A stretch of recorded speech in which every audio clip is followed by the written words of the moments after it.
Hace 150.000 años el mundo estaba sumido en una era glaciar. Los casquetes polares avanzan. El nivel del mar desciende 120 metros. El norte de África es un inmenso desierto con pequeñas islas de verdor. En esas islas hay pequeños grupos de personas.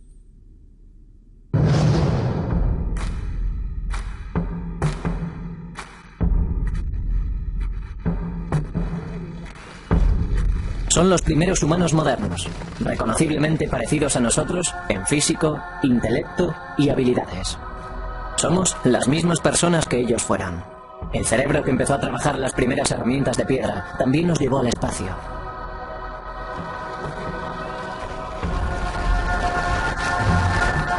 Son cazadores-recolectores que viven en grupos muy diseminados, que todos los años recorren grandes distancias, refugiándose donde pueden, recogiendo semillas y frutas.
Hace 150.000 años la caza era la clave de la supervivencia. Eso explica muchas cosas sobre el modo en el que evolucionó la raza humana. Para la caza hacen falta unas ideas y una planificación esmeradas. Hacía falta una cooperación que exigía mayor inteligencia y una mayor capacidad para la comunicación. Los alimentos se compartían en el campamento, con lo que se lograba una unidad incluso mayor en el grupo.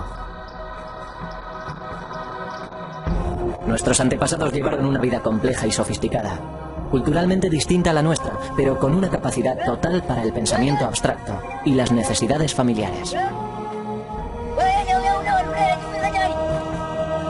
Las huellas genéticas están empezando a revelar más secretos de lo que jamás creímos posible.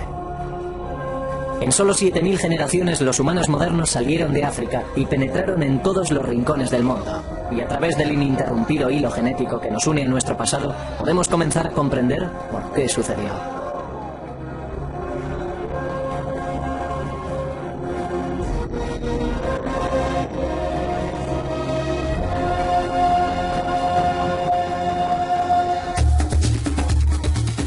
Los arqueólogos pueden contarnos con asombroso detalle cómo vivían los humanos modernos. Diseñaban las herramientas con esmero, comprendían las estaciones y sabían cuándo volvería la caza. Almacenaban materias primas para utilizarlas posteriormente y trataban con todos los grupos que había a cientos de kilómetros de distancia. Entendían claramente el concepto de pasado y futuro y enterraban a sus muertos.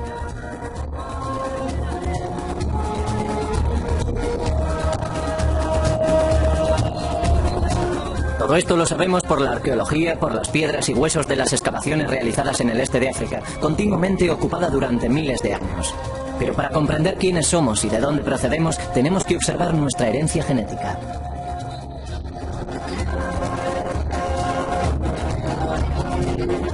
La Eva genética. La mujer de la que todos descendemos no era la única mujer viva en aquella época, ni siquiera la más fértil, sino que sus genes mitocondriales fueron los que más éxito tuvieron y los únicos que sobrevivieron. Todos los seres humanos vivos en la actualidad podemos seguir el rastro de un linaje común ancestral hasta esta mujer a través de una parte singular de nuestro ADN, el ADN mitocondrial. El ADN, el ferroprusiato de la vida, es nuestro código molecular propio y nos define de un modo inmanente a todos y cada uno de nosotros. Las mitocondrias son diminutas estructuras que se encuentran en el interior de casi todas las células humanas. Son distintas al ADN cromosómico normal, que dicta nuestra estatura o el color de nuestros ojos. Los hombres las heredamos de nuestras madres, pero no se las podemos pasar a nuestros descendientes. Y las mujeres pasan de madres a hijas a través de interminables generaciones, casi sin cambio alguno. Y así es como podemos seguir el rastro hasta nuestra Eva genética y sus hijas. Así que, escrito en su interior, está la historia de las mujeres del mundo y, por lo tanto, de la raza humana. La profesora Rebecca Kahn fue la científica pionera que descubrió esta importantísima pista. Empecé a trabajar en el ADN mitocondrial humano para poder obtener una perspectiva objetiva que me ayudara a comprender y ayudar a otras personas a comprender el parentesco existente entre los seres humanos de todo el mundo. Con esta nueva ciencia podía lograrlo. En alguna parte del ADN mitocondrial ocurren siempre mutaciones inofensivas que dejan marcas diminutas de todos los cambios. Estas marcas son como códigos de barras y pueden leerse del mismo modo. Kahn y su equipo descubrieron que los cambios se suceden a un ritmo bastante constante. Descubrieron que los grupos con las marcas más antiguas eran los africanos que vivían en el interior de África y se preguntaron si podían ser los pueblos más antiguos del mundo. La verdad es que me emocioné mucho cuando empecé a descubrir pruebas porque en realidad resultaron ser lo contrario a lo que yo intuía. Tomé imágenes radiográficas de 20 europeos y de 20 afroamericanos. Y en todos los afroamericanos se observaban diferencias. En cambio, los europeos eran todos iguales. Pensé que había etiquetado mal algo o que había cometido algún drástico error. Así que seguimos repitiendo las cosas una y otra vez. Al conseguir más muestras de distintas zonas, me di cuenta de que sobre todo había una diferencia en la norma y de que todo este nuevo tipo de pruebas basadas en la mitocondria iba a cambiar nuestro modo de pensar en los humanos modernos. En 1987, Kahn y sus colegas publicaron un trabajo que indicaba por primera vez que las marcas se remontaban a África, demostrando claramente que era el lugar de nacimiento de la raza humana. Un hombre de una tribu de Nueva Guinea, un barman parisino, una maestra americana, un labrador de Polinesia. Era improbable que entre ellos existiese un parentesco, pero estaban relacionados a través de una mujer negra que existió hace 150.000 años. Sus descubrimientos causaron sensación. ¿La respuesta de la gente? Bueno, la respuesta de la gente fue asombrosa. El público estaba realmente interesado en ciertos aspectos del tema y también con cierta tendencia a malinterpretar los datos por la terminología utilizada para describir a esa mujer, a la Eva africana. En realidad la gente creía que se referían a la bíblica, a una sola mujer de la Biblia judeocristiana, la mujer de Adán. Su trabajo consiste en reescribir la historia humana. A través de él sabemos que las primeras mutaciones tuvieron lugar en África, hace quizás 150.000 años, y le pertenecen a nuestra Eva genética. El profesor Christopher Stringer, un eminente paleoantropólogo británico, participó en la datación de los cráneos humanos modernos más antiguos.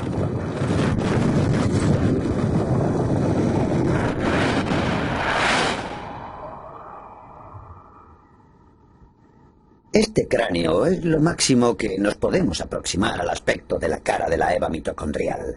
Es un cráneo muy completo, encontrado en los sedimentos de una cueva que tiene una datación de 120.000 años de antigüedad. Y aquí podemos ver que es de un humano moderno. El cráneo tiene una bóveda alta y redondeada, y la cara está por debajo de la bóveda craneal. Y este es el aspecto que tenía. Utilizando técnicas forenses de reconstrucción, se le añadió músculo y carne al cráneo para que nos proporcionase el primer vistazo al aspecto que posiblemente tuviera nuestra madre genética hace 150.000 años. Esto es lo que más nos podemos acercar. Pero ¿de dónde procedía esta Eva mitocondrial? ¿Quiénes eran sus antepasados? Hace 3,5 millones de años surgió un primer linaje de homínidos que lentamente evolucionó hasta llegar a nosotros, los humanos modernos. Pero genéticamente no podemos retroceder más que hasta Eva. Todos los linajes genéticos ancestrales se extinguieron. Nuestro árbol genealógico moderno comienza con ella.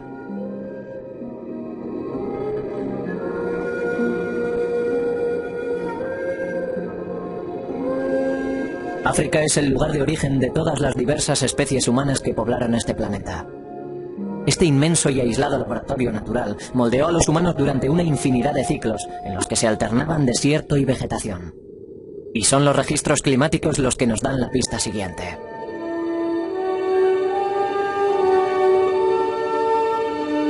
Los humanos modernos emprendieron muchas veces la larga caminata de salida de África, asentándose en distintas partes del viejo mundo, pero no sobrevivieron.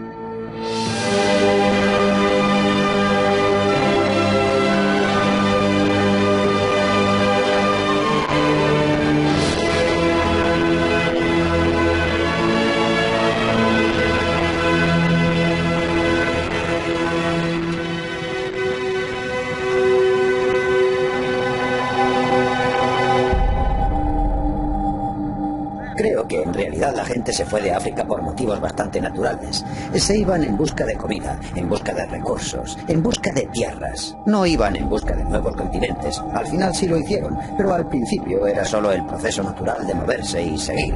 Quizás a manadas de animales o tal vez fueran los cambios climáticos los que causaron las migraciones del norte de África hacia las regiones colindantes.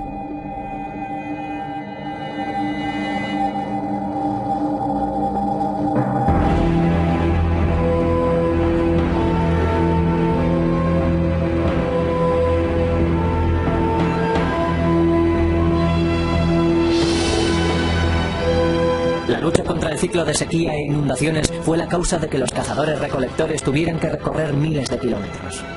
Este grupo, siguiendo a la caza hacia el norte, llegó a Egipto y se adentró en Israel. Pero en el mundo moderno no hay rastro alguno de sus genes.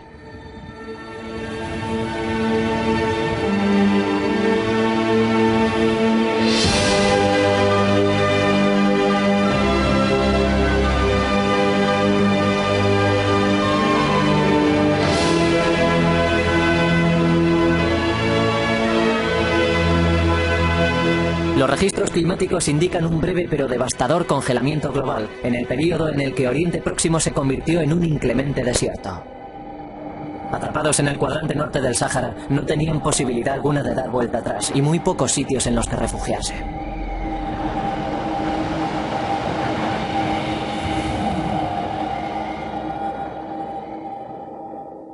No sobrevivieron ni ellos ni ninguno de su linaje.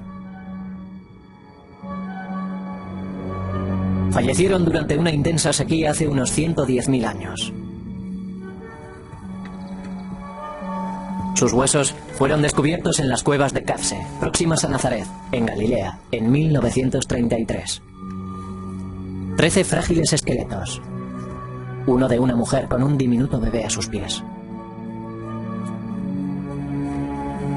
Cuando se desenterraron estos huesos eran el esqueleto humano moderno y completo más antiguo de cuantos se habían encontrado.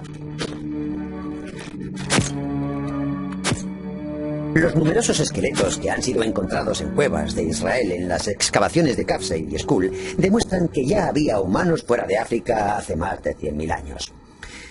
Es posible que aquellos humanos modernos hubieran salido por el corredor del Nilo a través del Sinaí, adentrándose en Oriente Próximo, pero parece que no pasaron de allí. Tardarían 40.000 años en volver a intentarlo. Hace 80.000 años el mundo volvía a enfriarse. Una vez más avanzaban los casquetes polares secando las tierras. La vida se hizo mucho más difícil. A la vez que se secaba África, también lo hacía el agua potable. Los registros oceánicos nos muestran que el nivel del mar descendió drásticamente cuando el agua del mundo quedó atrapada en forma de hielo. Al dirigirse la caza hacia el norte, nuestros cazadores-recolectores se vieron obligados a convertirse en pescadores.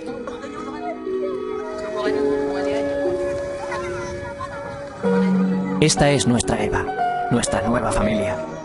Descendientes directos de las hijas de la Eva genética original de hace 150.000 años. Ahora viven en la costa, sobreviven con lo que cosechan del mar. Los guerreros han vuelto sin comida y tienen que enfrentarse a los ancianos.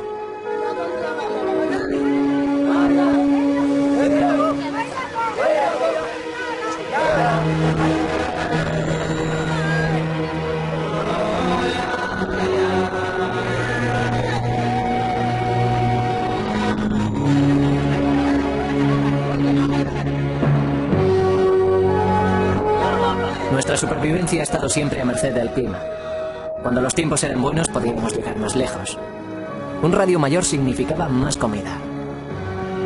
Pero la edad del hielo congeló el mundo y los desiertos se echaron encima, obligando a nuestros grupos a quedarse en territorios más pequeños, amontonados contra la costa. Su dieta consistía en pescado, vieiras, ostras y almejas, pero el Mar Rojo se hizo mucho más salado, resultando así mucho más difíciles la pesca y el marisqueo.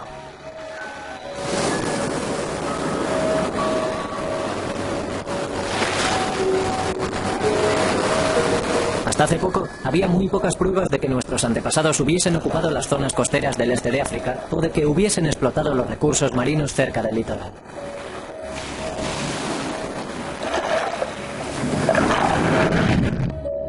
Este es Sifi Bergey, un geólogo. En 1999 formó parte de una expedición internacional que buscaba pruebas de la ocupación de Eritrea por parte de seres humanos modernos. En el Golfo de Zula, en el Mar Rojo, se encontraron con el extraordinario descubrimiento de herramientas de piedra incrustadas en un antiguo arrecife de corales fosilizados. La datación le dio al arrecife 125.000 años de antigüedad. Este es el primer bar de ostras conocido del mundo, con una longitud de 6,5 kilómetros y unos 15 metros por encima del actual nivel del mar.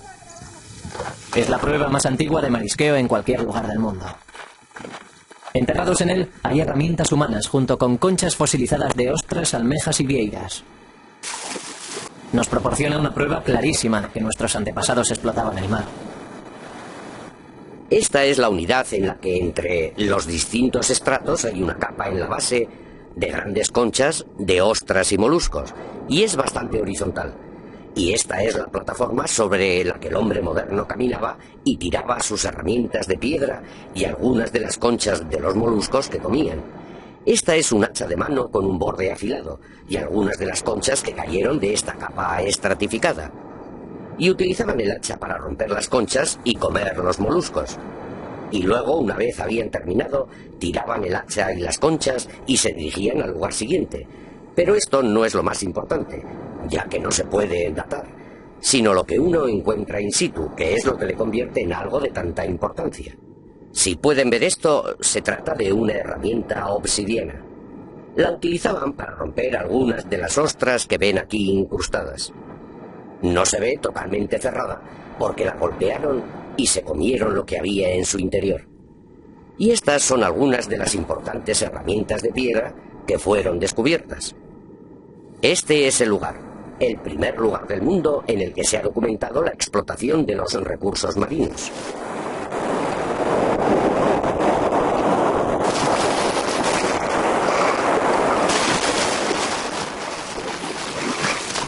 Los restos de estas conchas son además una pista vital sobre los motivos por los que nuestros antepasados realizaron la larga travesía para salir de África. Con una dieta constante de alimentos marinos es posible que hubiesen sobrevivido más niños, pero su creciente número haría que la demanda de alimentos fuese aún más irremediable. Los campamentos como este acogerían solo a unos centenares. En un momento dado, solo había 10.000 humanos modernos vivos en todo el mundo. Éramos una especie en peligro de extinción, como lo son hoy los grandes simios.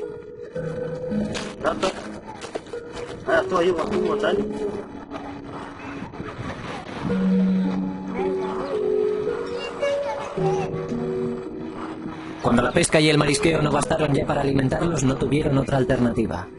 Para sobrevivir tenían que irse a otro lugar. Al otro lado del Mar Rojo, las lluvias de la estación monzónica regaban las verdes y seductoras colinas de Yemen.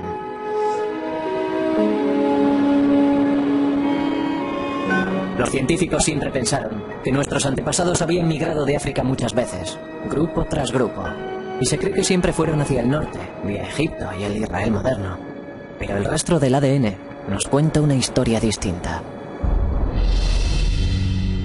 El profesor Stephen Oppenheimer es una de las autoridades más prominentes en investigaciones genéticas sobre el seguimiento del ADN. Trabajando conjuntamente con el árbol genético y los ciclos climáticos prehistóricos, fue el primero en tener la extraordinaria idea de que nuestros antepasados salieron de África por una única ruta del sur.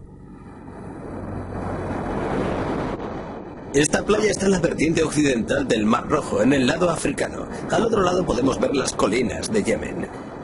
Creo que fue por aquí por donde cruzaron nuestros antepasados durante la primera etapa de su viaje hacia el resto del mundo.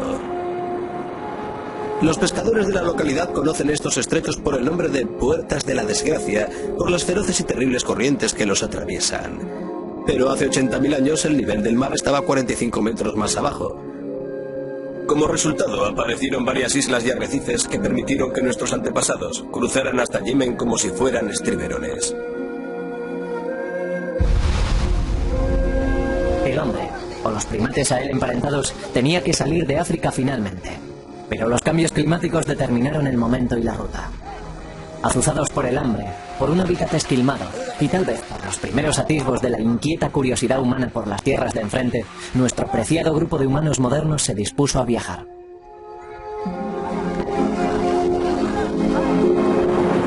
Hay dos rutas de salida de África, por el norte del Mar Rojo a través del Istmo de Suez y adentrándose en Oriente Próximo, y la del sur por las Puertas de la Desgracia, adentrándose en Yemen y siguiendo por la costa sur de Arabia hasta la India.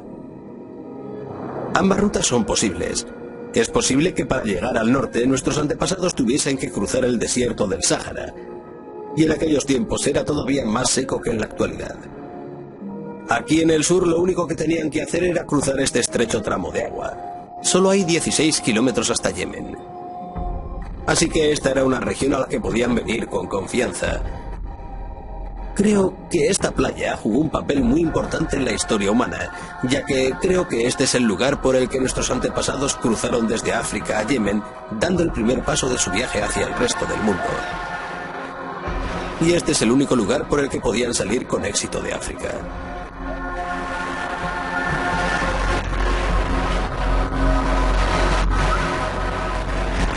Creo que el viaje más importante jamás realizado por la raza humana comenzó aquí, en esta playa, hace 80.000 años.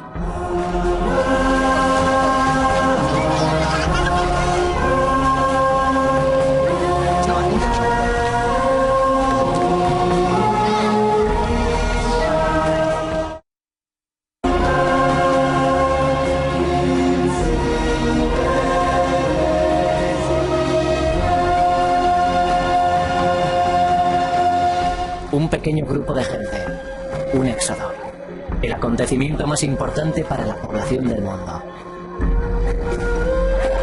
No se trata de una simple y penosa caminata por los bancos de arena, sino de una lucha épica para sobrevivir, no solo para ellos, sino para el resto de la humanidad.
Aquellos que sobrevivieron a la travesía, los que no sucumbieron a los peligros de las Puertas de la Desgracia, llegaron a una tierra virgen. Esta es la nueva frontera situada al principio del resto del mundo.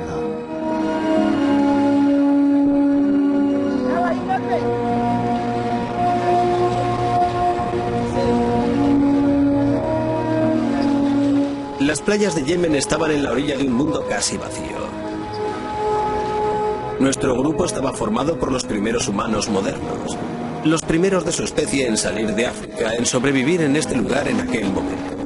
El grupo se encontraba solo en la orilla del Nuevo Mundo. Al llegar a Yemen, la vida debió ser un poco mejor para el grupo de migrantes. Para empezar, el marisqueo en el Golfo de Adén tenía que ser mucho mejor que en el Mar Rojo. Al contrario de las resecas y saladas playas que habían abandonado, Yemen era verde y fértil, con abundante agua dulce, caza y sombreados oasis. Un refugio seguro para que se asentase en él una familia. Es probable que fuera un grupo pequeño, tal vez con un máximo de unas 250 personas. Estarían diseminadas en unidades familiares de 5 a 20 individuos, pero colaborando con los otros grupos de la población. Cualquier número inferior a 200 hubiera sido inviable. No habrían podido superar las epidemias ni la hambruna. Sabemos que Eva y sus hijas se encontraban entre los supervivientes, ya que de ellas descendemos todos los humanos del mundo fuera de África. La nueva ciencia de seguimiento ha abierto brecha. Al utilizar este único e ininterrumpido linaje genético mitocondrial, los científicos construyeron un extenso árbol genealógico señalando las marcas con precisión, organizándolas por periodos y lugares, y en él se ve que una vez fuera de África, nuestros antepasados se dividieron en grupos, yendo algunos en dirección norte y oeste y otros en dirección este y sur. Una vez hubieran abandonado África y Yemen, tomaron caminos distintos para no volver a verse nunca.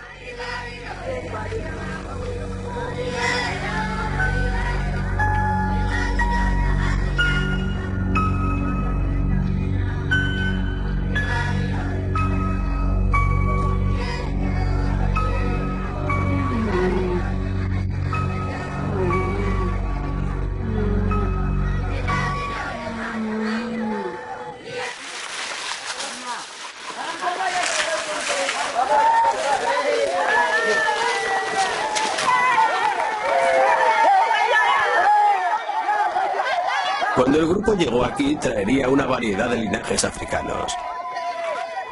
En un grupo de 250 personas, al menos había unos 5 o 6 linajes distintos. Pero si esa población se hubiese quedado aislada, al cabo de 1000 años, los linajes se habrían reducido más y más. El número total de la población habría permanecido inalterable. Es como una aldea galesa, una aldea en la montaña o una aldea italiana en las que tras varias generaciones todo el mundo tiene el mismo apellido. Este proceso de reducción de linajes se llama desviación y tiene lugar en todas las comunidades pequeñas y aisladas. Cuanto menor y más aislado sea el grupo, antes se reducirá a uno el linaje de ADN mitocondrial. No a una persona, ni siquiera a un grupo, sino a un linaje de ADN mitocondrial. Algunas mujeres no tienen hijas, algunas hijas no sobreviven, y así al final solo queda un linaje. Totalmente aislados, solo pueden procrear dentro del grupo. El mapa genético indica que harían falta 1000 años para que el linaje mitocondrial quedara reducido a uno.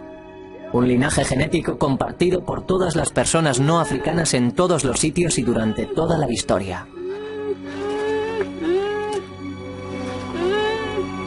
Un único linaje que convence a Stephen Oppenheimer que está en lo cierto sobre nuestra ascendencia africana.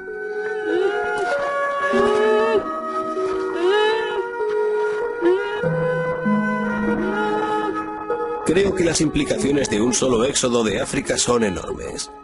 Para empezar está la simple observación de que australianos, papúes, nativos del sudeste de Asia, chinos, nativos americanos, europeos e indios descienden todos del mismo pequeño grupo.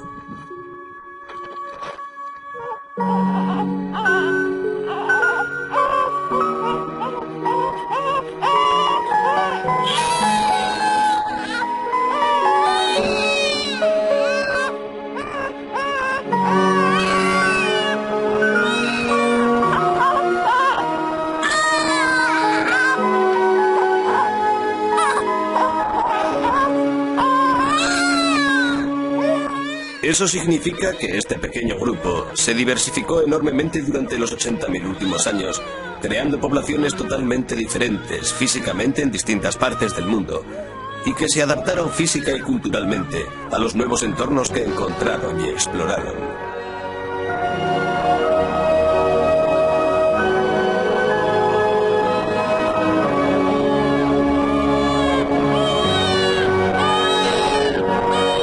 Al salir de África por el Golfo de Adén, las familias se quedaron donde estaban, esperando el próximo cambio climático que les permitiría desplazarse.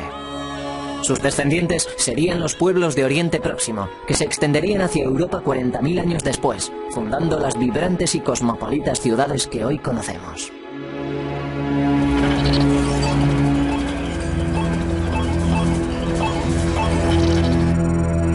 Otros siguieron adelante, más allá del Golfo. avanzando hacia el este, mariscando a lo largo de la costa del Océano Índico, buscando lugares cálidos y apacibles en los que detenerse.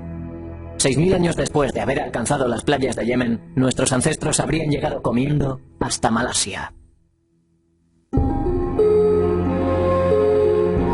A 10.000 kilómetros de África, nuestra familia se encuentra en las profundidades de las selvas lluviosas del sudeste asiático.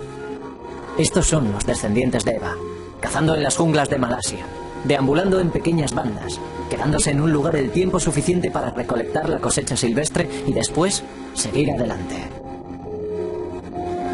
Sus cuerpos empiezan a adaptarse a las condiciones de las selvas lluviosas. Al alejarse del ardiente sol africano, su piel se vuelve más clara y su estatura se reduce por la falta de carne.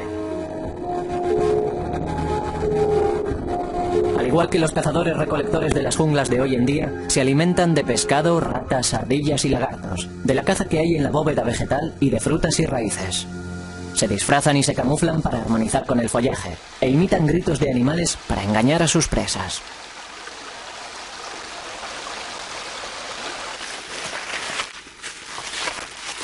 Comparten su vida en la selva con serpientes venenosas, cobras, pitones y animales depredadores.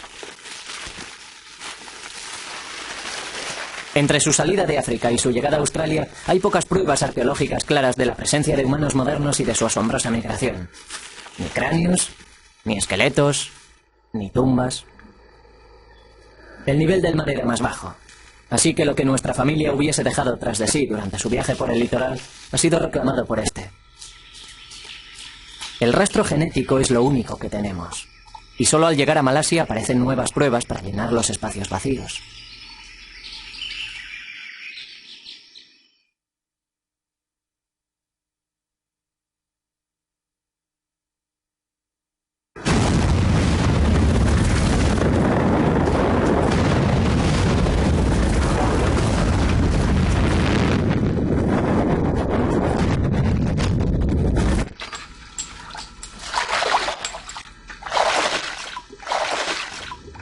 La gran erupción de Toba, que tuvo lugar en Sumatra hace 74.000 años, fue la mayor explosión de los 2 últimos millones de años.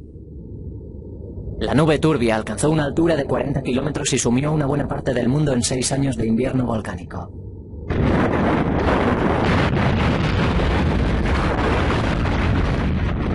El norte de Malasia, India y Oriente Próximo fueron cubiertos por un mortífero sudario de espesa ceniza volcánica.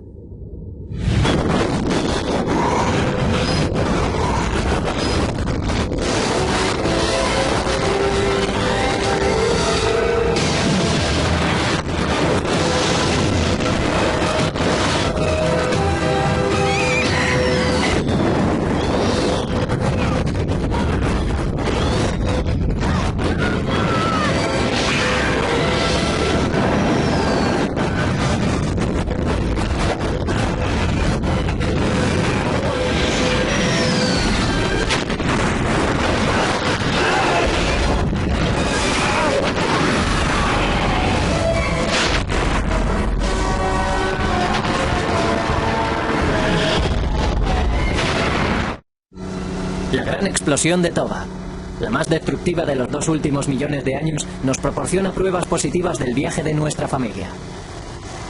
Este es el pueblo Semang, tímidos cazadores recolectores de las junglas del interior de la península de los lagos. De un color mucho más oscuro que los demás pueblos de Malasia que los rodean, forman parte del grupo Orang Asli. Steven Oppenheimer cree que pueden ser el remanente que ha sobrevivido de la familia que salió de África y pasó por aquí hace 74.000 años. Si nuestros antepasados pasaron por aquí durante su recorrido desde África a Australia y a Nueva Guinea, es probable que dejaran un rastro genético.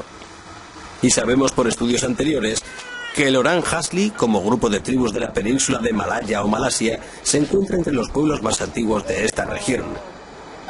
Y es probable que el pueblo Semang sea el más antiguo de todos. Steven Oppenheimer ha venido a esta remota aldea Semang para recoger muestras de ADN, con la esperanza de que ellas confirmen su teoría. Nama Farida. Si mi teoría es correcta sobre que salieron de África hace 80.000 años, habrían tenido que recorrer 10.000 kilómetros para llegar aquí en 6.000 años para poder estar en el momento de la gran explosión de Toba. Lo que significa 1.600 metros al año, algo muy factible para su tipo de vida nómada avanzando a lo largo de la costa. Para determinar si pertenecían a aquel grupo que salió de África o no, tenemos que examinar su linaje genético, y el ADN mitocondrial en particular nos dirá si descienden directamente de las dos hijas de Eva que tuvieron su origen justo al salir de África o no. Si tienen sus propios y únicos linajes, nos indicará que han estado aislados desde entonces, hace 70 u 80.000 años, y que han evolucionado completamente solos. O si, por otra parte, descubrimos que sus linajes descienden de pueblos posteriores, como el australiano o el papú. De nuevo, nuestro seguimiento genético nos ayudará a saber si es o no es ese el caso. El análisis genético puede demostrar que los Semán son una raza antigua, pero no nos puede decir con exactitud cuándo llegaron aquí. Tenemos que buscar otras pruebas para darle validez a esta teoría. Estas toscas herramientas fueron encontradas en un valle boscoso llamado Kota Tampan, cerca de Penang. En zonas contiguas hay yacimientos con el mismo tipo de herramientas. Lo que hace que estas sean particularmente interesantes es que están incrustadas en una capa de ceniza de Toba, con una datación de 74.000 años de antigüedad. La profesora Suraina Nayik estaba buscando el antiguo cauce de un río cuando se encontró con el yacimiento de Kota Tampan. Lo que había encontrado la profesora Nayik era un taller de herramientas de piedra, al que se le pudo hacer una datación exacta de 74.000 años de antigüedad.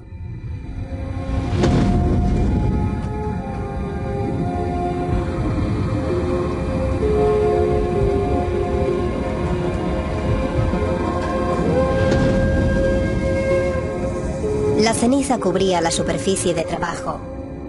Tenía una datación de 74.000 años de antigüedad.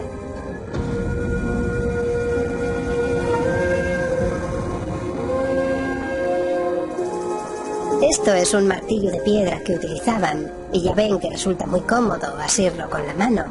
Y este es el canto que utilizaban. Esto es un hacha. Y es de un tipo de hachas que, digamos, abundan mucho en Asia y en el sudeste asiático. Lo que buscaban era el ángulo del borde. El ángulo del borde tenía que ser apropiado y el borde tenía que ser agudo. Esto se utilizaba para trabajos pesados. Es pesada, tiene un borde afilado y probablemente la empleasen para talar árboles. Nayik estaba convencida de que las dejaron allí unos hombres modernos. Kota Tampan también nos reveló a unos hombres que tenían una mente compleja. Toda su tecnología nos revela una mente racional, sistemática y organizada. La mente del Homo sapiens.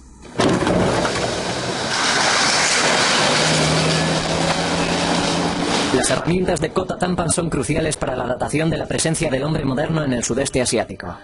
Son la primera prueba tangible que tenemos de todo el viaje desde África a Australia.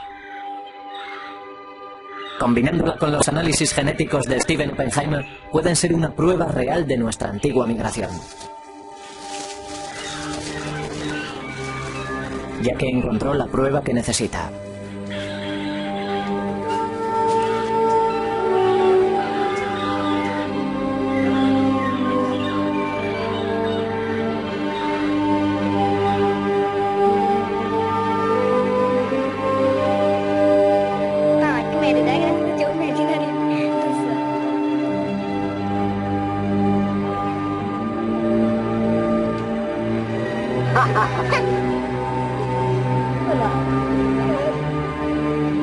Por primera vez, la arqueología y la genética nos dan la misma respuesta en este punto crucial de nuestro viaje.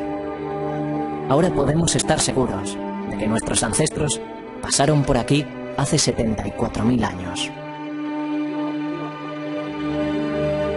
Los resultados son muy emocionantes.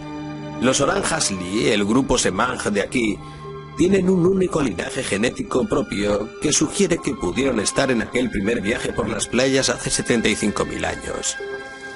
Tienen un único linaje propio que proviene de las dos primeras hijas de Eva fuera de África. Y lo hemos seguido hasta aquí, y no lo comparten con ningún otro pueblo del sudeste asiático. En aquella época el nivel del mar estaba 48 metros más abajo. La mayor parte de las islas del sudeste asiático estaban unidas en la singular masa de tierra del continente Sunda.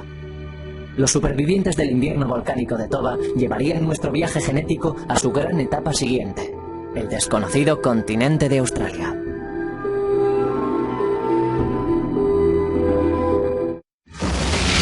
...160 kilómetros de aguas infestadas de tiburones los separaban de la nueva tierra.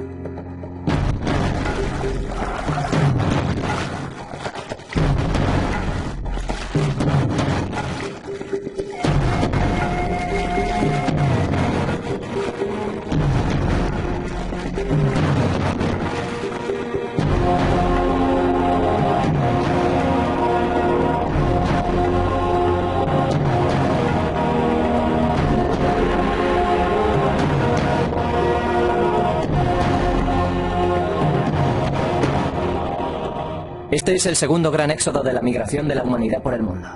Pero esta vez no estaban las verdes colinas de Yemen para proporcionarles la comodidad de una llegada segura.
¿Por qué lo arriesgaron todo en una aventura tan peligrosa sin saber siquiera si al final encontrarían tierra?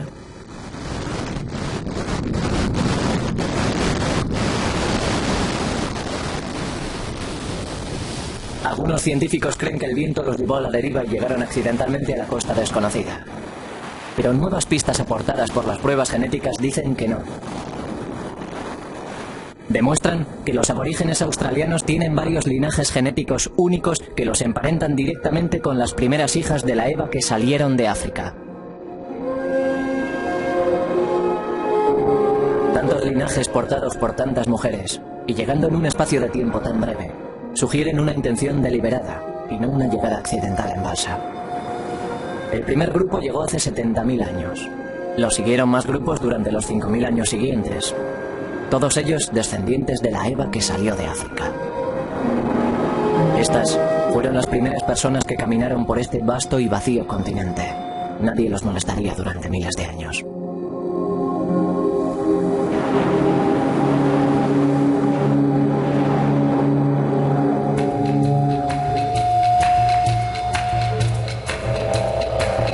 La Australia en la que se adentraron era el hogar de animales gigantescos, megafauna. Canguros de 3 metros de estatura y tortugas tan grandes como coches. Uno era el Geniornis, una ave gigantesca incapaz de volar. Las pinturas rupestres de las cuevas de este mundo desaparecido tienen una datación de 61.000 años de antigüedad. Pero de repente, 10.000 años después, aquel fantástico animal y toda la megafauna se habían extinguido. No hubo alteraciones climáticas, no hay grandes yacimientos de matanzas que nos indiquen un exceso de caza. Pero los humanos cambiamos el mundo en cualquier lugar en el que nos encontremos. La repentina extinción es una prueba de su presencia. Parece probable que nuestros antepasados destruyeran el ojoso hábitat con fuego, y los animales de tamaño mayor que se alimentaban de plantas simplemente murieron.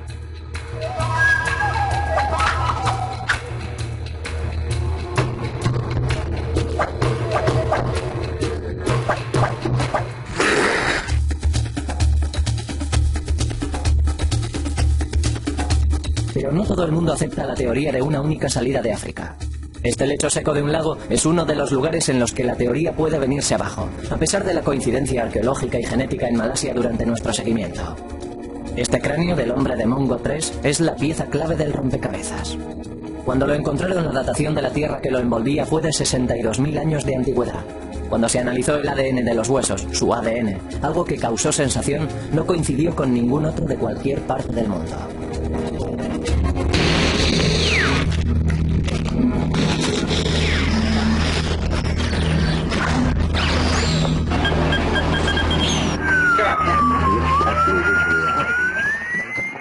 Para aquellos que no creen en la teoría de la salida de África, esto parece probar que los humanos modernos evolucionaron en épocas diferentes en distintas partes del mundo, hasta llegar a ser las personas que hoy somos. Pero otros científicos, como el profesor Chris Stringer, tienen dudas. La extracción del ADN es muy problemática, sobre todo en un esqueleto de 60.000 años de antigüedad. En primer lugar, es posible que el ADN recogido sea contaminación. No estamos seguros de ello, pero aunque se trate de un ADN genuino, otros análisis han demostrado que puede haber derivado de un ancestro africano igual que todos nosotros. Así que, en mi opinión, las pruebas de Mongo, de los huesos y el ADN siguen apoyando el reciente origen africano de nuestra especie. Los aborígenes australianos son un pueblo antiguo, pero ya no se parecen a sus antepasados que llegaron hace tantos miles de años. Sus cuerpos se han adaptado, reteniendo algunas de las características necesarias para sobrevivir como cazadores-recolectores en el duro entorno del desierto. Bajo la piel, somos todos muy parecidos. Nuestro ADN muestra que descendemos de una combinación genética muy pequeña.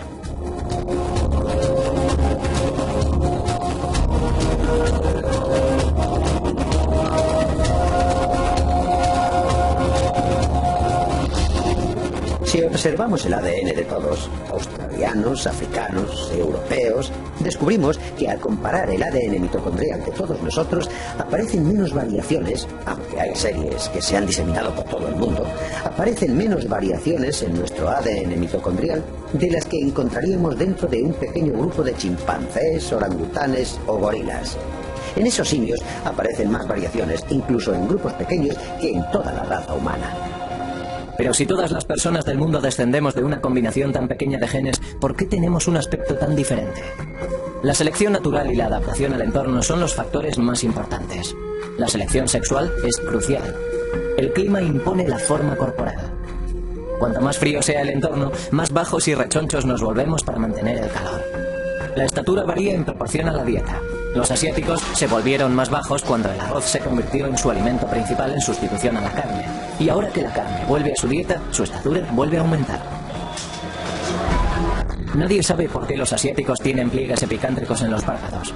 ¿Pueden haberse desarrollado como protección contra el frío? O quizás sea ese el tipo. Los tienen la mayoría de los fetos. El color es la diferencia más obvia e impactante. Eso también forma parte de nuestra herencia genética. Mila Jablonski, una eminente científica que observa la evolución del color de la piel, estaba trabajando en la importancia del ácido fólico en el desarrollo fetal, cuando se encontró, por casualidad, con la respuesta. Comencé mis investigaciones en la evolución del color de la piel tras preparar una disertación para una clase hace más de 10 años.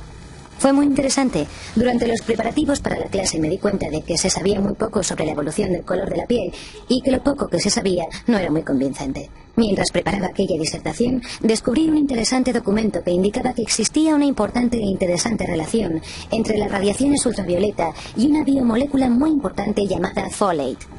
El ácido fólico es crucial para el desarrollo embrionario y el exceso de radiación ultravioleta del sol lo destruye. Por lo que nuestros antepasados del África tropical tenían que ser oscuros para propiciar su supervivencia. Pero la falta de radiación ultravioleta impide la formación de la vitamina D, lo que causa raquitis y puede ser mortal. Así que cuando migraron hacia el sombrío norte, tuvieron que volverse más pálidos para sobrevivir. Mila ha descubierto una sencilla ecuación evolucionista. Si observamos la pigmentación de la piel entre los pueblos indígenas actuales, vemos que hay gente muy oscura en las regiones ecuatoriales de alta exposición al sol y gente significativamente más clara según avanzamos hacia los polos. Y resulta que la melanina, la protección natural contra el sol, es un filtro fenomenal para las radiaciones ultravioleta. En cierto modo es demasiado bueno. Y para que podamos fabricar suficiente vitamina D en la piel, tenemos que reducir la cantidad de melanina existente en ella. Y por ello lo que vemos en el curso de la historia de nuestra especie, al pasar de zonas de alta radiación ultravioleta a zonas de baja radiación ultravioleta, es que nuestra piel ha perdido pigmentación paulatinamente.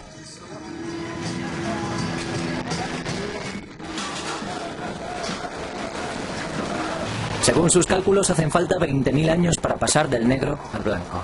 Lo único que marca el color de las personas son unas minúsculas diferencias genéticas establecidas hace mucho tiempo. En 50.000 años, la raza humana se ha extendido por la mayor parte del mundo oriental, desde África a la India, a Asia y cruzando el mar hasta Australia. Durante la mayor parte de ese tiempo, el mundo estuvo inmerso en una feroz edad de hielo. Grandes mantos de hielo cubrieron una buena parte del hemisferio superior, secando los mares y agrandando los desiertos.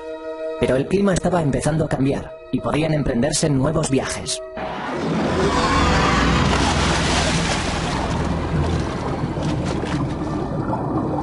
Durante la épica migración a lo largo de las playas desde África a Australia, nuestra familia fue dejando tras sí colonias que realizaron nuevos viajes por su cuenta. Un grupo se abrió camino a través de Asia, adentrándose en China y rebasando sus confines. Otro se dirigió al norte desde la India, llegando hasta las vastas estepas asiáticas tras dejar atrás el Himalaya. Y otro se quedó aquí, en el Golfo Arábigo. Los grandes lagos de agua dulce permitieron a nuestras familias procedentes de África colonizar estas bolsas de abundante vegetación rodeadas por el desierto.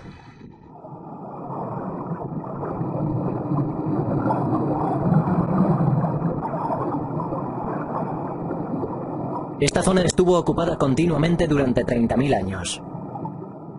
Sus huesos y artefactos quedaron sumergidos al ascender el nivel del mar.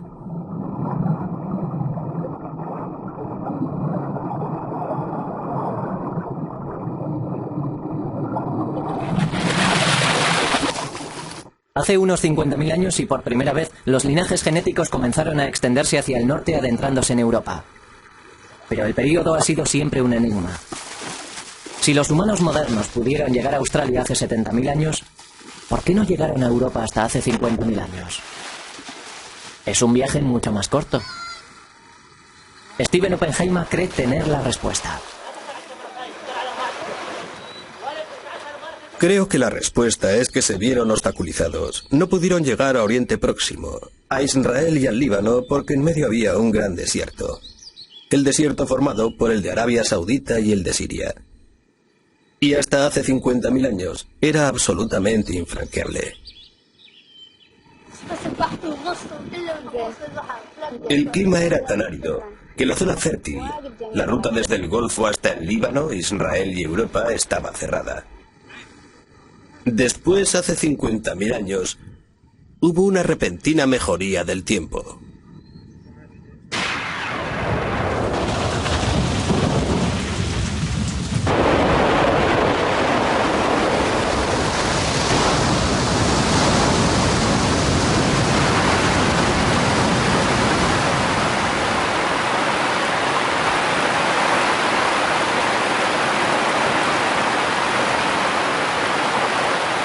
Después de siglos en los que predominó el desierto, llegaron las lluvias.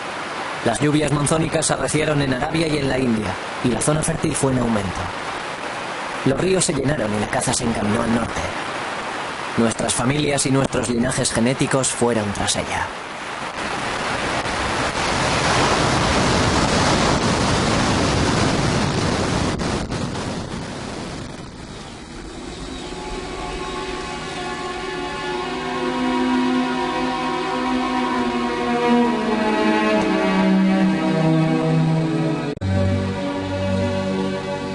Desde el Golfo Pérsico emprendieron el camino a pie hacia el norte, por el interior de la zona fértil, siguiendo los ríos entre los montes Zagros y el desierto sirio.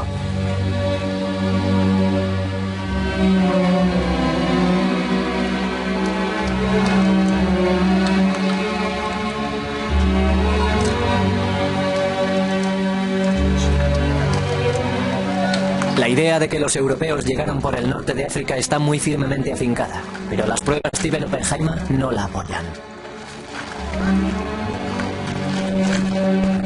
Las pruebas genéticas no apoyan eso en absoluto. No hay prueba alguna de que las primeras ramas, de hecho en la región europea, solo se encuentra una de las ramas principales que pueblan el mundo. Por supuesto, esto hace que se tambaleen algunas opiniones establecidas sobre el origen de los europeos y nos obliga a tener en cuenta el hecho de que los europeos pueden descender de aquella única familia que salió de África por la ruta del sur.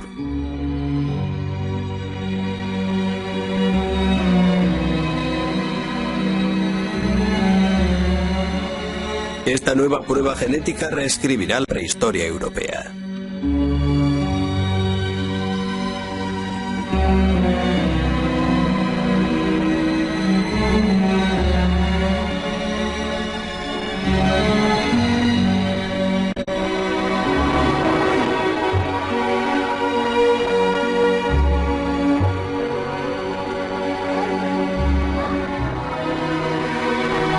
Estas familias fundaron las primeras colonias prósperas en Oriente Próximo, Siria e Irán. La tierra se encuentra entre los ríos Tigris y Éufrates, dos grandes ríos que fluyen de las tierras altas de Turquía, en el norte hasta el Golfo.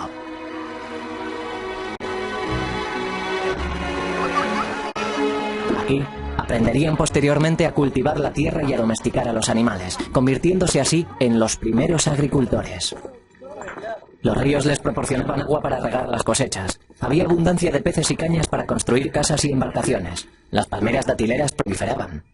Miles de siglos después, sus descendientes construirían las primeras estructuras de piedra que luego se convertirían en las ciudades de Mesopotamia, Uruk y Sumer en el sur, y las ciudades amuralladas de Babilonia y Jericó.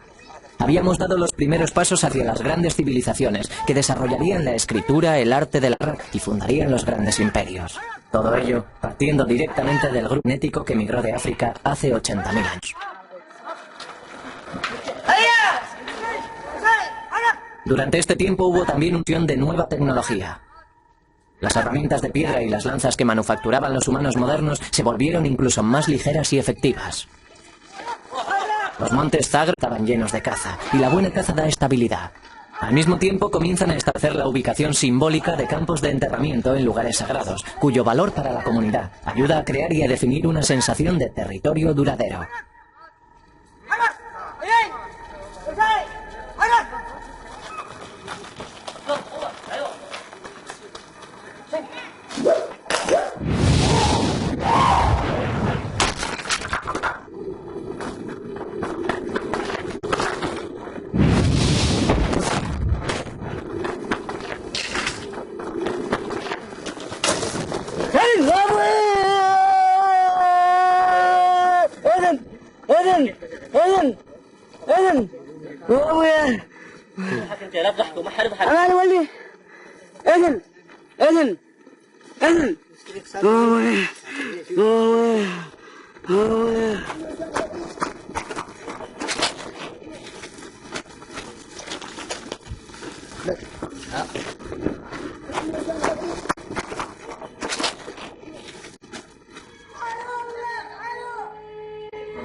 Localidad del Líbano se ha descubierto la sepultura de un niño de 12 años, con una datación de 44.000 años de antigüedad.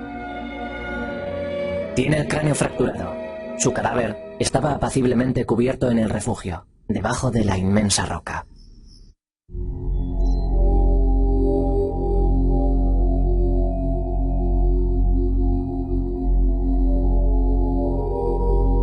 Desde estos puntos las familias se dispersaron rápidamente por el Mediterráneo. al sur a lo largo de la costa de Siria hasta el norte de África, al norte a través de Turquía, atravesando los Balcanes y adentrándose en Europa.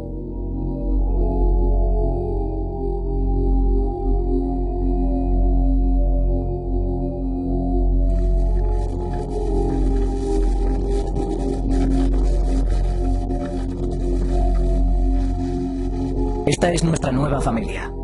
Descendientes directos de los árabes de las ciénagas del Golfo, penetrando en los desconocidos territorios de Alemania. Pero la tierra en la que se adentran no está vacía. Otros estuvieron allí antes que ellos. Los neandertales han sido dueños de Europa durante más de 250.000 años.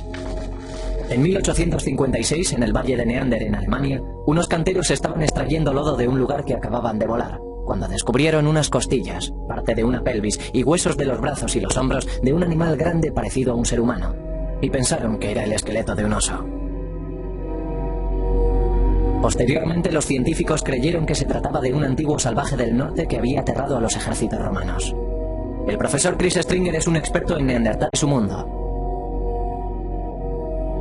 Estas personas fueron conocidas como neandertales. Se convirtieron en el centro de un debate sobre la evolución humana, sobre si era posible que aquellas personas fueran nuestros antepasados o si representaban una extraña derivación de la evolución humana. Aquí tengo un cráneo más completo que el que encontraron en el Valle de Neander, en Alemania. Este fue hallado a principios del siglo pasado en Francia y nos muestra muy bien el aspecto de la cara y la cabeza de los neandertales. Hay un marcado arco superciliar por encima de las cuencas de los ojos. La cara es muy alargada y tiene una enorme nariz. No hay mentón en la mandíbula inferior. Y ahora pensamos que es posible que los neandertales estuvieran adaptados al frío. Evolucionaron en Europa durante miles de años en condiciones más frías que las actuales. Y eso les modeló el físico. Eran bajos y rechonchos, de constitución muy fuerte. Y esta nariz podía ser parte de un mecanismo para inhalar aire frío y seco.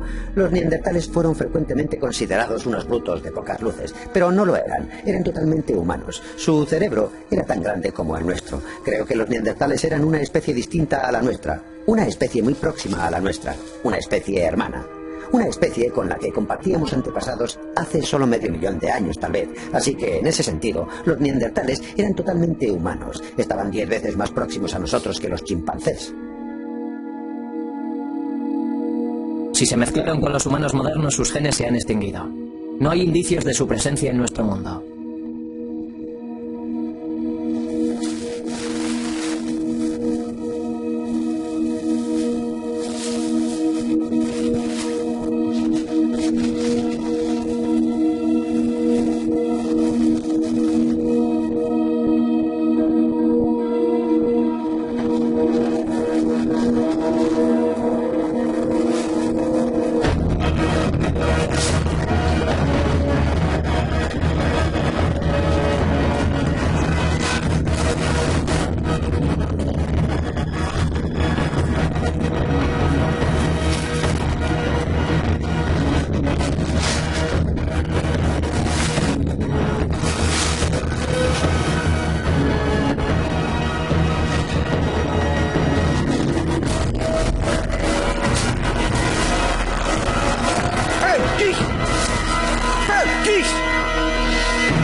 Al cabo de 10.000 años, los neandertales estaban ya extinguidos.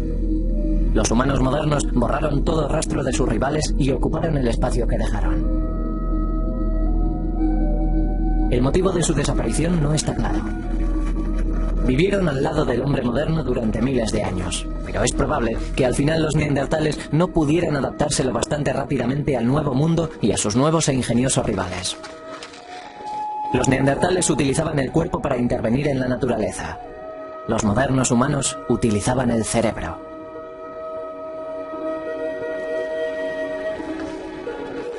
Al espacio vacío acudieron oleadas de humanos modernos, de Oriente Próximo y Rusia, extendiéndose por toda Europa. Los científicos creen que estas oleadas descendían de 4 linajes de ADN mitocondrial, 4 nietas de la Eva que salió de África. Llegaron entre 45.000 y 10.000 años atrás. El europeo más moderno puede seguir su linaje hasta ellos.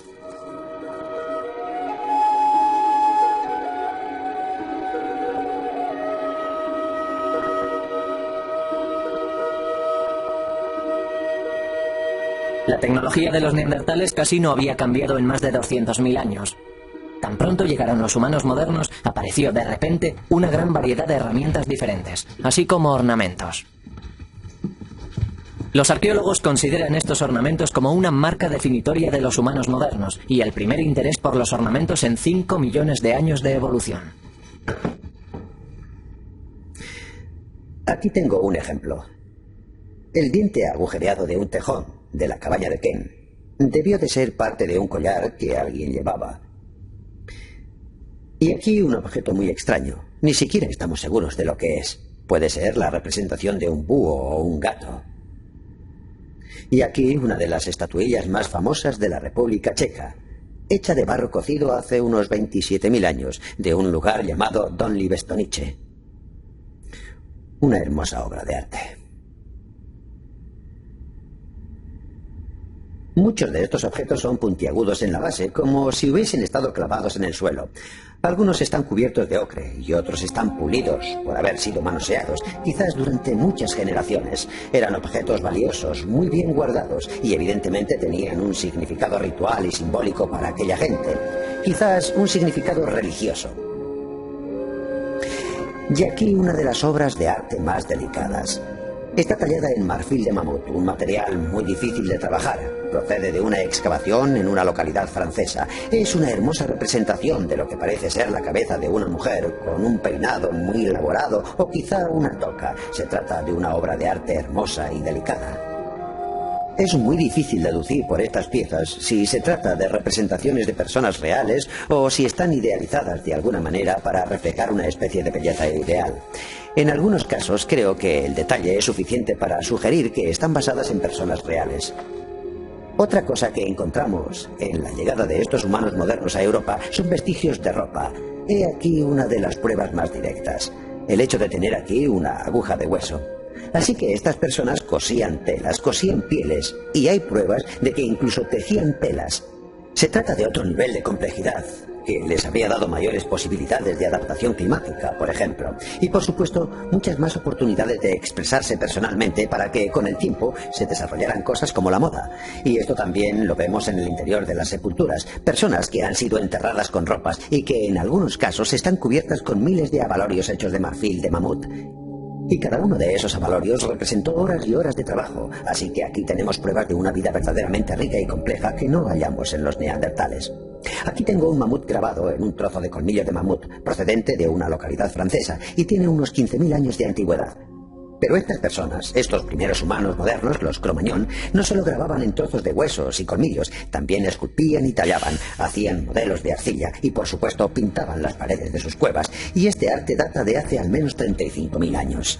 Pintaron una gran variedad de cosas, a menudo los animales que cazaban, en algunos casos animales peligrosos, tales como leones o rinocerontes lanudos. En otros casos, ni siquiera podemos reconocer qué animales son los representados. Los animales parecen ser símbolos mágicos, seres imaginarios, y es posible que parte de este arte se utilizara en ceremonias y rituales de iniciación. Y es posible que una buena parte fuera creado en un estado de trance inducido por los chamanes por medio de su magia.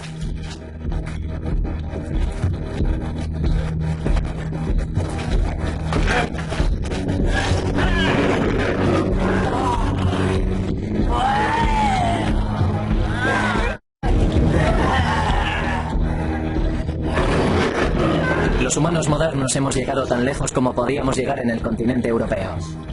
Detrás hemos dejado unas claras huellas genéticas que se remontan al movimiento de la única salida de África hace 80.000 años. El mundo volvía a enfriarse. Al comenzar la nueva edad de hielo, los humanos modernos encontraban un lugar en el que asentarse. A 16.000 kilómetros de distancia al otro lado del globo, y 6.000 años después comenzaría la invasión de un nuevo mundo.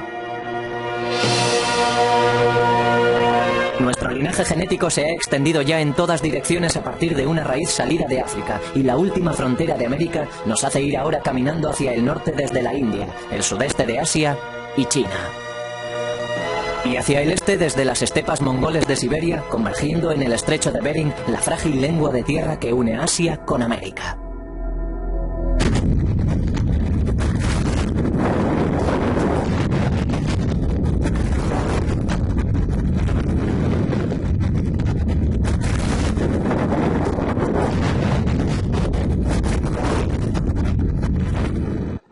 América es un rompecabezas prehistórico. Durante mucho tiempo los arqueólogos insistieron en que nadie había llegado a América hasta hace 15.000 años. Pero la nueva información conseguida por el seguimiento genético del ADN dice que nuestros antepasados cruzaron el estrecho de Bering entre 25.000 y 20.000 años atrás. Este es el último de los grandes viajes para poblar el mundo. Y todos los linajes genéticos nos llevan a una meta. Estos son los primeros americanos.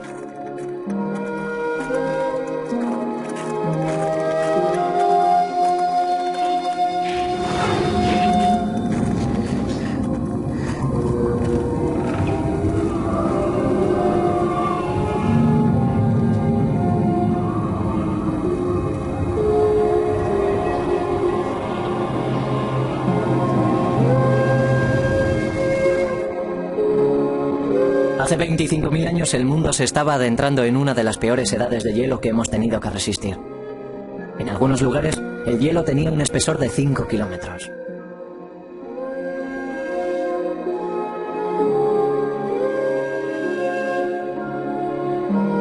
Pero si el hielo avanza, este es el último paso posible antes de que el hielo cierre el estrecho de Bering y la entrada a Alaska y el resto de Norteamérica. Tardaría otros 8.000 años en volver a abrirse. El motivo por el que sabemos que los primeros americanos llegaron hace unos 20.000 años es el hecho de que sabemos qué tipos de fundación trajeron consigo, qué tipos de fundación mitocondrial trajeron consigo de Asia. En Asia tenemos tipos similares a los tipos americanos y por lo tanto sabemos cuáles entraron en América en contraposición a aquellos derivados de la llegada a América. Como promedio, los fundadores han acumulado una mutación en América, y como sabemos que el ratio de mutación de nuestro sistema genético, la mitocondria, es de una mutación cada 20.000 años, sabemos que los tipos de fundación han estado evolucionando en América durante 20.000 años, y que debe de haber sido entonces cuando llegaron. En Norteamérica, el gran manto de hielo laurentiano cubrió las llanuras centrales destruyendo todo lo que encontró a su paso, y obligando a nuestros emigrantes a descender por la costa oeste hasta Sudamérica. Según retrocedía el hielo, se fueron extendiendo por la tierra liberada. Hay pruebas de un asentamiento en un refugio pétreo, en el río Ohio, en Pensilvania, llamado Meadowcroft. Meadowcroft es muy importante para la historia americana porque tiene una datación de 16.000 años de antigüedad y es por lo tanto uno de los primeros asentamientos americanos acreditados por las autoridades. Y casa estupendamente con nuestros cálculos genéticos, ya que tuvieron que llegar varios miles de años antes para poder llegar a Meadowcroft. El doctor James Aravaggio dirigió al equipo de científicos que excavó el refugio. Cuando lo encontramos, asumimos que no contendría ningún material cultural en absoluto. Pero resulta que había una variedad de artefactos y otros indicios de presencia humana varios miles de años antes del periodo máximo calculado para la llegada de seres humanos al Nuevo Mundo. Esparcidos por esta superficie y por otras superficies de ocupación más profundas, en estos hogares y a su alrededor, hay una serie de artefactos entre los más notables, de los cuales se encuentran fragmentos de pedernal como este, y los instrumentos cortantes hechos con el pedernal. Lo que es único en estas piezas es que no solo no son manufacturados en su mayor parte por los grupos de indios del Paleolítico en las Américas, sino que tienen un notable parecido con los instrumentos cortantes de pedernal del norte de China, que tienen unos 28 o 29.000 años de antigüedad. De hecho, copias de este material podrían mezclarse con las colecciones del norte de China y no podrían distinguirse unas de otras, lo que nos sugieren las pruebas de Meadowcroft junto con los datos que están surgiendo de una serie de excavaciones en otros puntos de Norteamérica. Es que no hubo una sola migración de seres humanos al Nuevo Mundo, como se postuló recientemente durante las 2 últimas décadas, sino una serie de pulsaciones o emanaciones. Así que ahora se han establecido múltiples entradas como patrón para la migración americana. Estos primeros colonos portaban muchos linajes genéticos diferentes. Procedían de Siberia, China, Asia Central, de Malasia incluso, y de Japón. En 1996, el esqueleto conocido como el hombre de Kennewick fue descubierto cerca del río Columbia, en el estado de Washington. Cuando se lo llevaron a Jim Shatters, el antropólogo forense creyó al principio que se trataba de los restos de un pionero del siglo XIX. Se quedó asombrado cuando la datación con carbono 14 reveló que tenía 9.500 años de antigüedad. Era el esqueleto más antiguo jamás encontrado en Norteamérica. Pero lo que realmente intrigaba a Shatters era que, a pesar de su antigüedad, el hombre de Kenwick no se parecía a los nativos americanos modernos. Su cráneo era caucásico, no mongoloide, y la reconstrucción de su cara mostraba una clara similitud con los Ainus que vivían en el norte de Japón. El hombre de Kenwick era un individuo extremadamente golpeado. Tenía múltiples costillas rotas, tenía una herida en el brazo izquierdo, otra en el cráneo, tenía artritis en el cuello, en las rodillas y en los codos. Había llevado una vida muy agitada. Pero lo más distintivo que había en él, la herida más interesante desde el punto de vista forense, es que tenía una punta de lanza incrustada en la pelvis. De hecho, eso fue lo que nos llevó a hacer una datación de los huesos. Lo único que se ve es una pequeña ventana ovoide a cada lado del hueso, pero al hacerle un escanograma podemos ver que hay una hoja serrada de 5 centímetros de largo por 2,5 de ancho ahí incrustada.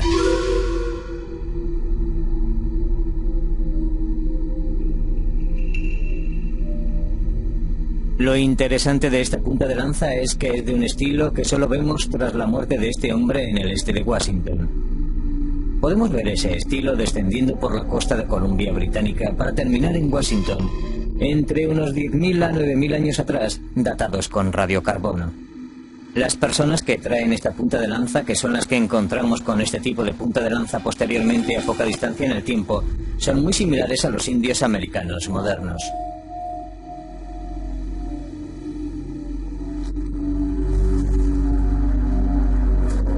Los cráneos de los indios americanos podrían perderse fácilmente entre una multitud.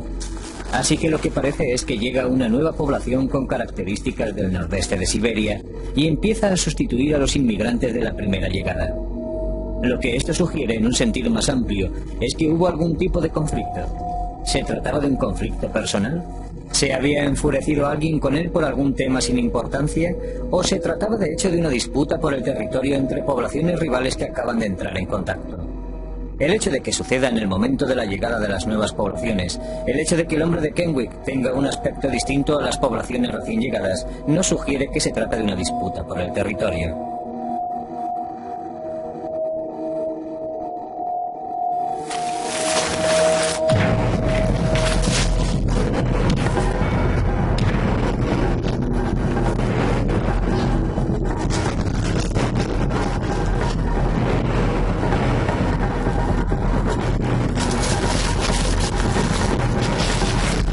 Por el ángulo de entrada, por la velocidad de entrada, está bastante claro que la lanza iba hacia él directamente y que pudo verla llegar.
El profesor Shatters cree que el hombre de Kenwick falleció por hipotermia y ahogamiento. Desde la muerte del hombre de Kenwick, las poblaciones de humanos modernos han pasado de miles a millones. Hemos avanzado de cazadores-recolectores primitivos a agricultores y comerciantes, a habitar en pueblos y ciudades, y de dominios tribales a imperios. En 5.000 generaciones hemos llegado al mundo moderno que hoy conocemos.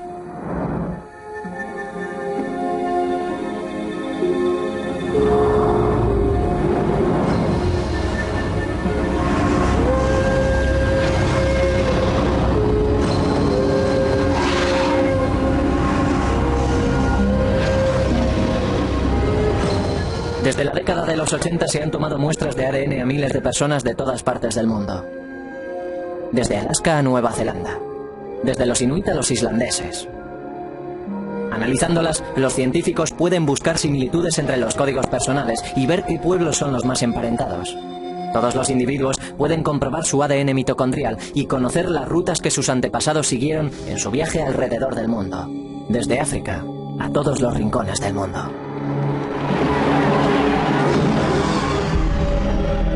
En Chicago tomamos muestras a 5 personas que están elaborando su árbol mitocondrial.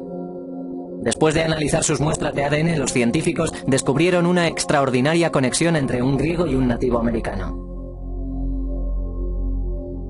Angela Takis es una griega que llegó de Europa a los Estados Unidos. Leonard Maliterri es un nativo americano, de pura raza Creek. Ambos descienden de la misma pequeña y rara rama de nuestro árbol familiar y comparten un antepasado común de hace 30.000 años, quizás del sur de Siberia.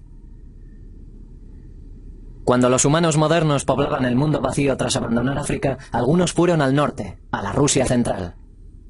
Allí nació una nueva hija que portaba una nueva marca, X. Sus hijos se separaron y algunos fueron al sur, a Europa, y otros al este desde Siberia y hacia América. Takis y Maliterri llegaron a América desde extremos opuestos de la Tierra y se conocen ahora, por primera vez, en Chicago. Es su primera reunión familiar en los 30.000 años de historia evolutiva. Me he quedado atónito. Me parece emocionante que todos descendamos del mismo linaje, ya que así es posible que la gente se olvide de darle tanto énfasis a las diferencias y que hablen de la gente común. Tal vez eso ayude a que las personas sean más tolerantes y también más amables, y quizás eso progrese. Y puede que sea algo más relevante que solo la ciencia. Y puede que tal vez la humanidad en general pueda... Bueno, creo que hoy ya es muy relevante.